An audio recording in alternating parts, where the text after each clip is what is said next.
তানিয়া আমার দিকে তাকিয়ে বলল, তবে একটা সত্য আছে। আমি বেশ আগ্রহ নিয়ে বললাম, বলো, আমি সব মানবো।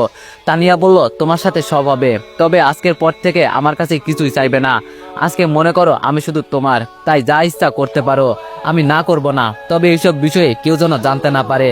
আমি বললাম, আরে না, কেউই জানবে না। তবে তোমাকে আমি আরেকটা খুশির খবর দিতে চাই। তানিয়া আমার হাতে চুমু দিয়ে বলল, কি? ধুর বাবা, এ তো দেখি কথা শোনার আগেই চুমু দিয়ে দিল। আমার হাতটাই নোংরা হয়ে গেছে মনে হয়। নিজের ভিতরে রাগটা কন্ট্রোল করে বললাম, আমার আপুর সাথে ভালো একটা সম্পর্ক আছে। আপুকে বলে তোমার নামে আরো কিছু নিতে পারি কিনা চেষ্টা করে দেখি। যেই না তানিয়া এই কথা শুনে আমার গালে চুমু দিবে, আমি হাত ধরে ফেললাম। তানিয়া এবার আমার দিকে তাকিয়ে বলল, লজ্জা পাচ্ছ বুঝি? আমি মাথা তাকিয়ে বুঝিয়ে দিলাম, লজ্জা লাগছে। হাসতে হাসতে তানিয়া বলল, আজকে তোমার সব লজ্জা ভেঙে দিব, তুমি কোনো চিন্তা করিও না।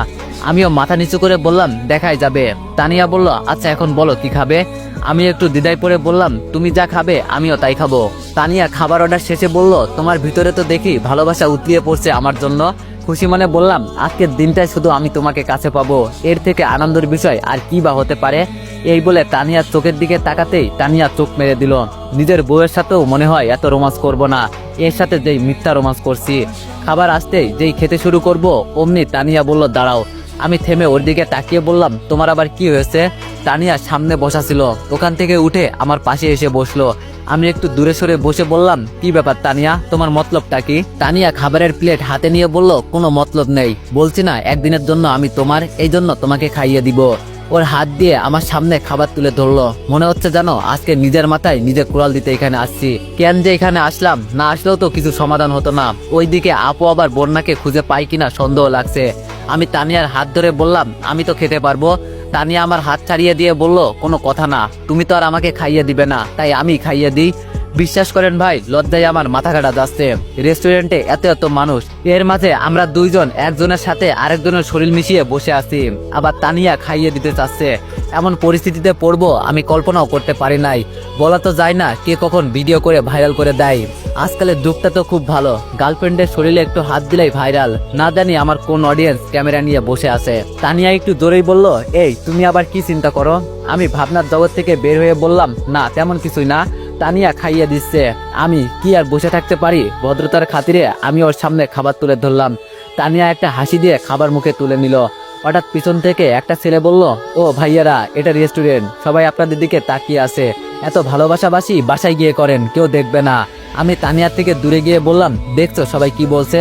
তানিয়া রেগে পিছন ফিরে তাকিয়ে বলল, এই ছেলে, তোর বাপের কি? হ্যাঁ, আমি কি করব না করব সেটা আমার বিষয়। তানিয়া ওয়েটারকে ডেকে বলল, আমরা এখান থেকে চলে যাব নাকি? ওয়েটার এসে সব বুঝিয়ে বলল, সরি ম্যাম, আর আপনাদের কেউ কিছু বলবে না। আমি তানিয়ার দিকে তাকিয়ে বললাম, এই নিয়ে এত রাগ করা লাগে? তানিয়া আবার মুখে হাসি এনে বলল, আমরা এখানে যা ইচ্ছা তাই করবো, ওর বাপের কি? খাবো আমাদের টাকায়, মাস্তি করবো আমাদের টাকায়, তাহলে আমাদের কে কি বলবে? আমার এখন আইডিয়া হয়ে গেছে, এই মেয়ে টাকা পেলে কি না করতে পারে। আসলেই মানুষ ঠিকই বলে, টাকা থাকলে বাঘের চোখ কেনা যায়। এমনকি তুমি তোমার গার্লফ্রেন্ডের 14 গোষ্ঠী ধরে কিনতে পারবে, এটাই মনে হয় টাকার পাওয়ার। খেতে খেতে তানিয়া বলল, আবার খাইয়ে দিব তোমাকে? আমি তাড়াতাড়ি বললাম, না না, আর খাইয়ে দিতে হবে না। তানিয়া বলল, তুমি ছেলে হয়ে এত লজ্জা পাও কেন? হ্যাঁ, আমার মতো হওয়ার চেষ্টা করো, লজ্জা সবার ভিতরেই থাকা উচিত। আস্তে করে বললাম, তোর ভিতরে আমার মনে হয় লজ্জার একটুও ছিটে ফুটাও নেই। তানিয়া বলল, কি বললে তুমি? আমি বললাম, এই তো বলছি কোন হোটেলে রুম বুক করব। তানিয়া মুসকি মুসকি হাসতে হাসতে বলল, এত তাড়া কেন? অনেক সময় তো পড়ে আছে, আজকে আমি শুধু তোমার, বলছি তো এই নিয়ে তুমি কোনো চিন্তা করো না। আমি বললাম, তোমার বাচ্চাকে কই রেখে আসছো? তানিয়া বলল, এইসব বলে রোমান্টিক মুডটা নষ্ট করো না, মনে করো আজকে শুধু তুমি আর আমি, আমাদের মাঝে কেউই আসবে না।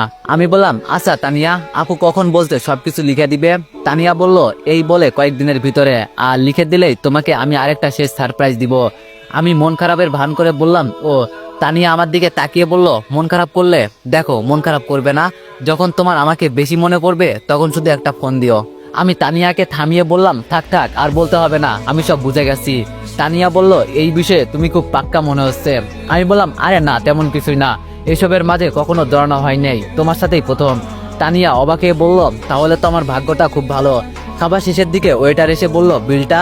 আমি পকেট থেকে কার্ডটা বের করে দিয়ে বললাম, এখান থেকে আরো 1000 টাকা তুমি নিয়ে নিও, এটা তোমার উপহার।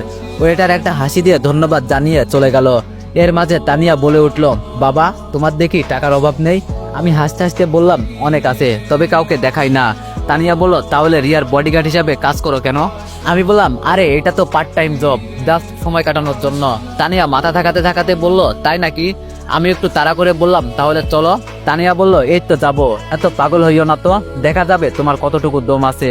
ইস, এই মেয়ের তো দেখি কোনো লজ্জা শরমই নাই, সবার সামনে এই কথা বলছে, পিছন থেকে কে জানি বলল। তো এভরিওয়ান, নেক্সট পার্টের জন্য সবাই অপেক্ষা করো, আর সবাই 500+ কমেন্ট করে দিও। ধন্যবাদ।